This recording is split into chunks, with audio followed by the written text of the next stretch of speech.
Demon Sisters, a Demon Slayer fanfiction. Chapter 3, Training. As it turned out, the man standing next to my brother was the person we had been looking for the whole time. I had to put Nezuko into the basket since she was sleeping. It confused me a little bit. I wasn't even sure if it was normal for a demon to sleep. After all, wasn't that a thing only humans needed to do? I could feel Tanjiro running as fast as he could. I was slightly annoyed at how bumpy it was. How was it possible for someone so old to run that fast? Tanjiro had briefly explained the situation to me, and as far as I knew, we were all headed to Urokodaki-san's home. I did my best to keep Nezuko's head from hitting the side of the basket. It wasn't too long before we arrived at our destination. I crawled out of the basket and passed Nezuko to Urokodaki-san, who then placed her on a bed in a nearby room. I, on the other hand, stayed awake along with my brother and Urokodaki-san. It was then explained to me that Tanjiro would be taking a test that would determine whether he was a worthy student. However, different measures would have to be taken for me given my current situation with becoming a demon. I knew that it was not likely for Urokodaki-san to trust me. After all, I had much to prove to him and the rest of the Demon Slayer Corps. He was going to send my brother to the top of the mountain to begin the test. It had been explained to both of us. I did not know what kind of training lay before both of us, but I had high hopes Tanjiro's survival from the demon attack was a blessing. I knew that he was strong enough to defeat the demon who had killed our family, and any other demons who crossed his path. I smiled at the thought of my brother's future victory. Just then, I heard the door slide open. Urokodaki-san! I immediately approached him. I was careful not to startle him. I knew that there were certain things about me that he did not know. Demon things. Admittedly, there were many things I did not know either. This was an entirely new experience for me. It was a whole new world. I felt so different than before. I could feel such strength coursing through my body, though I was sure it had not been fully developed. It was clear that I was much stronger than I had been before my transformation. Not only that, but it altered my appearance considerably. The ends of my black hair had turned a dark purple color. My eyes no longer had any trace of humanity left inside them. They too had changed color. They practically glowed with their new lavender hue.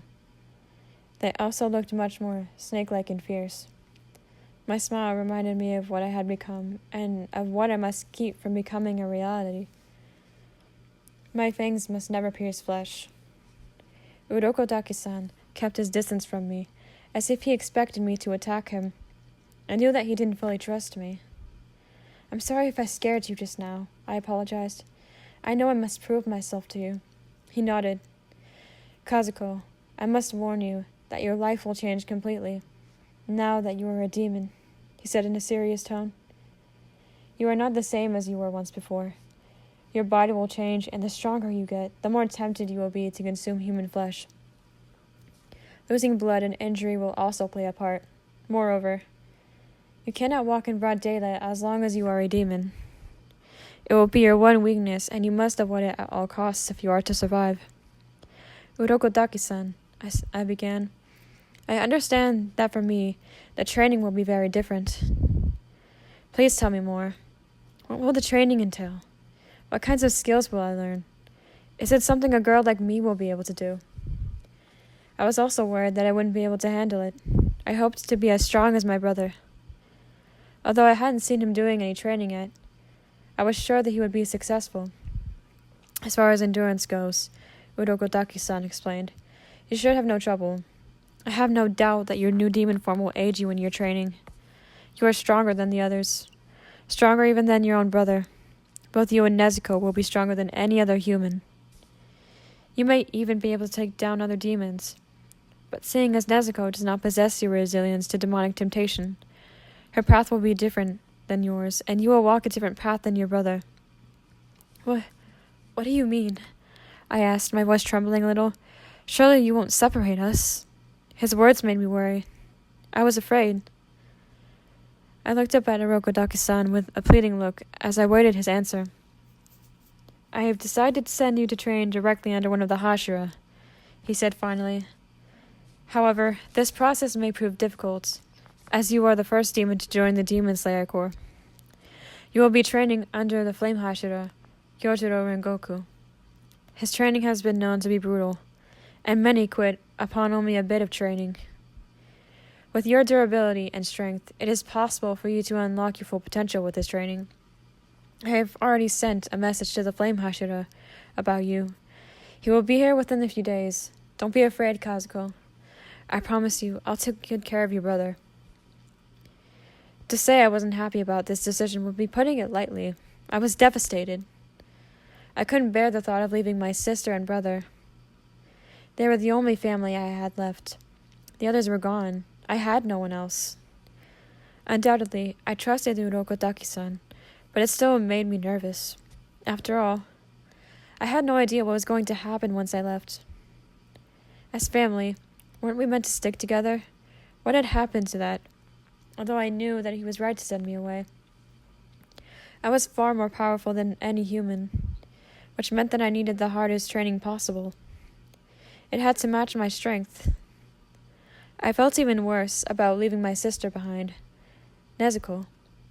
All I could think about was what kind of trouble she could get into if I left her alone. Not only that, but she had picked up some strange sleeping habits, seemingly out of nowhere. It comforted me to know that I wasn't the only one worrying.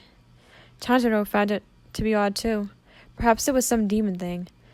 But what if she never woke up? I didn't like the idea that I might not get the chance to see her awake again. Even worse, I couldn't bring myself to tell my brother that I was leaving to train somewhere else. Ever since the demon attack, all three of us had promised to stay together. I knew that Tanjiro would be heartbroken when he found out where I was going.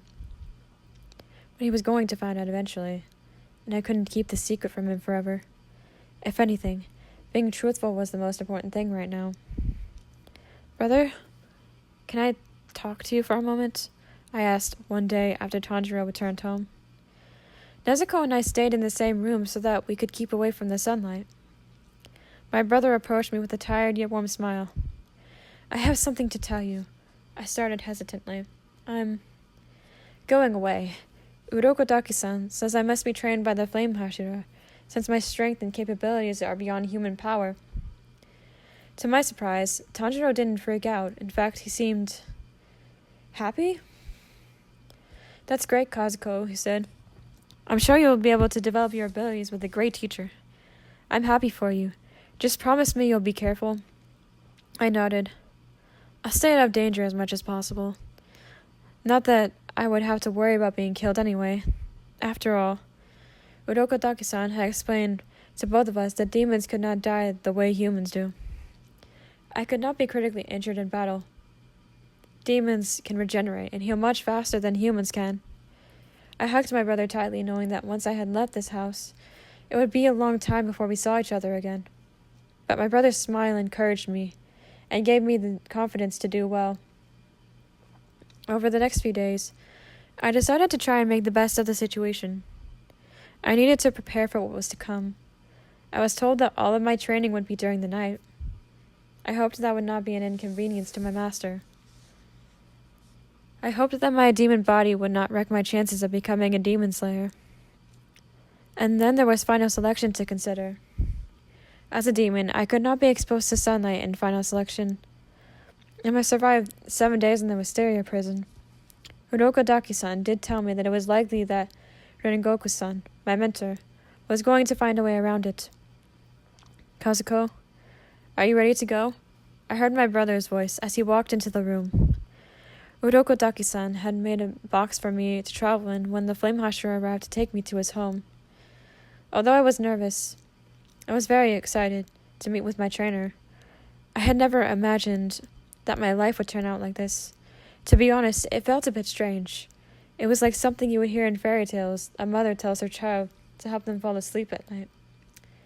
Except this one lacked a happy ending. It wasn't long before I heard a knock at the door.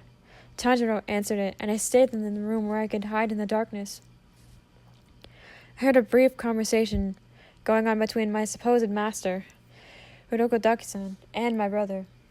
I wondered what kind of person he was going to be. Would he be tall and strong? Would he show me his sword? Probably not. I hadn't even started training yet. Still, it was also exciting. Just then, I heard a knock on the door to my room. He's here, I thought in a sudden panic. Okay, Kazuko, just stay calm and act natural. I forced myself to calm down. Come in, I said in my sweetest voice. I had to make a good impression on my master. After all, I wouldn't want him to assume that I was going to attack human after human. True, I was a demon, but I was here because I had some self-control. I tried not to gasp as I gazed upon the man who had trained me to destroy demons. His hair was the color of fire, and so were his eyes. He appeared to be confident and lively. He looked down at me. Unfortunately, as I am within the 5-foot zone, I stand below many people. Are you Kazuko? He asked. I nodded and bowed with the utmost respect. My name is Kazuko Kamado, I told him. Has Urokodaki-san told you about me? He has told me many things, the man replied, but he did not mention that you were a demon. I couldn't say I was surprised. After all, how else would Urokodaki-san get the Flame Hashira to come to his home? Not many people would want to be in the presence of a demon. I smiled as confidently as I could.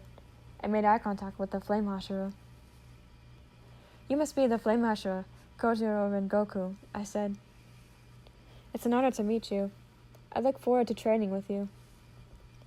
At first, Rengoku was uncertain about taking me in as his Sugako. It was quite understandable. I tried not to think about the negative things Rengoku-san was saying about me in the other room. I supposed I could not expect anything less from the Demon Slayer Corps.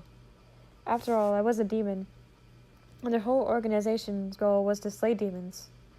And Nezuko and I were certainly no exception. I turned to Nezuko. She was still fast asleep. I held her hand in mine nervously. It's scary, I said. Isn't it, Nezuko? Don't worry. We'll be okay. Our brother and I will be fighting to turn both of us human again, and to destroy all demons so that the world will be safe again. Sis, don't go. I gasped in shock. Had she just spoken, or had I imagined it? No, I was sure she had said something. I teared up as I thought once again about leaving her and Tanjiro behind. Don't worry, Nezuko. I promise to come back to you and brother someday. I'll train hard every day and think of you every time I do. I love you both. Take care of Tanjiro, and stay safe. This has been part 3 of Demon Sisters, a Demon Slayer fanfiction. I hope you guys enjoyed this video, and I will see you in part 4. Bye.